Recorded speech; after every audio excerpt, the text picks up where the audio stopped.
So it's sort of a natural part of the aging process when we're not mindful, and especially in our day and age of sitting at the computer a lot, driving a lot, doing things that require our concentration, and then all of a sudden we're hunched over and it's harder and harder to come to good straight posture, right? So you've probably noticed that as you age, this is starting to happen, right? The rounding of the back, or even the head coming forward, the shoulders hunching, and it's getting harder and harder to straighten back up. So one of my teachers calls these anti-aging poses, and I just wanted to share two ways with you that you can practice as a way to prevent or even reverse this kind of upper back rounding. Okay, so first you start with your yoga strap and make a loop. So remember to make a loop, you're holding the buckle in one hand and pulling with the other between the thumb and the forefinger to make sure that there are no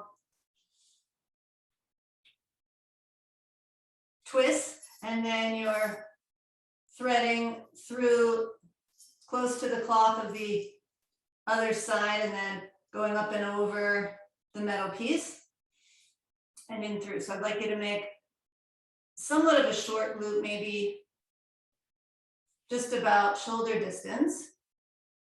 And then you'll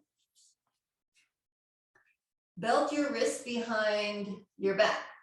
So I'm just showing from the profile view so you can see how my palms are facing each other and my wrists are belted. The outer wrists can press into the belt.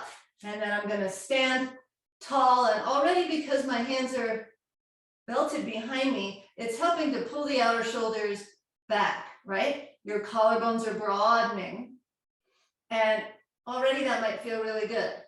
Just reach the fingertips down and move the tops of the shoulders away from the ears.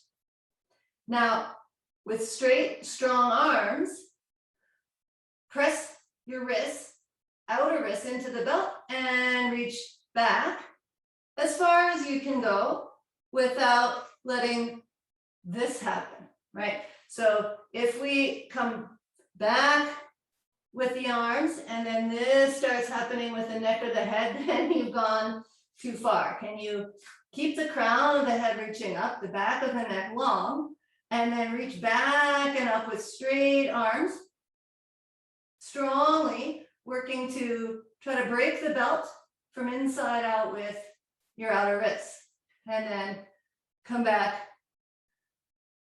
to the thumbs at the backs of the thighs, and then just go again. And then as it starts to feel like things are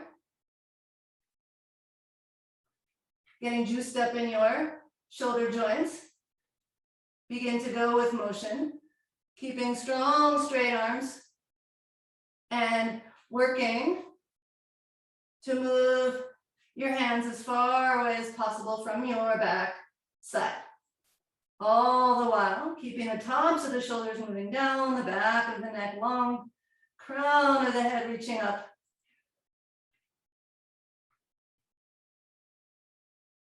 Good. Okay, so you could tell that by belting the wrist behind, it's moving the outer shoulders back, and this part that wanted to start rounding out is going in, right? So now you can take your belt and actually shorten the loop a little bit. So now it's more, say, across your chest, armpit to armpit distance. And then put it on your wrists again. See that the buckle, of course, is not pressing into your skin, right? The buckle is somewhere in the middle there. But now it's a little bit narrower. And then you're just standing in a neutral Tadasana mountain pose stance. And then again, first just with the outer wrists belted, reach the fingers down and the crown of the head up. And then most of us benefit from moving the back of the head back a little bit, especially if you spend most of your time looking at the computer, right? It's just natural that the head comes forward. So just see what it's like to bring the back of the head back. And then pressing the outer wrists into the belt. Again, working with straight arms. Try to break the belt from inside out and reach back.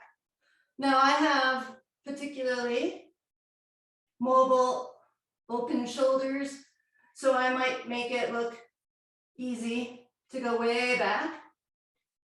It will take time. If you're just able to come this far, that's perfectly fine. If you do this consistently over a period of time, you'll be able to bring your arms back more and more. And it starts to feel so nice in the upper back, right? So then finally, what we can do is drop the belt altogether and just have the hands behind, clasp the fingers. And now, with the fingers clasped, the hands are even closer together. Again, first work to straighten the elbows. It may be a challenge even to do that much. Can you straighten the elbows with the fingers clasped? Move the outer shoulders back, and again, see that the back of the head is moving back. Top of the shoulders are moving down. There's space at the back of the neck. And then as much as possible, begin to go back with your clasped fingers. And again, going with motion as it feels like things are becoming more and more mobile. And then of course, you have to change the clasp. So this is where you would just notice, right, which thumb came on top naturally, unwind, and then reweave your fingers together with the opposite thumb on top. It feels weird, right? It's unnatural, okay? And so then, again, clasping the fingers tightly, right into the webbing. Come to straight arms, and then exhale and move back, and release. And again, go with motion. Keeping the outer shoulders moving back. Collarbones broad. Plenty of space at the sides of the neck, the back of the neck, because the tops of the shoulders, you're moving that whole big trapezius muscle down away. And then release. And just see if you're feeling a little bit more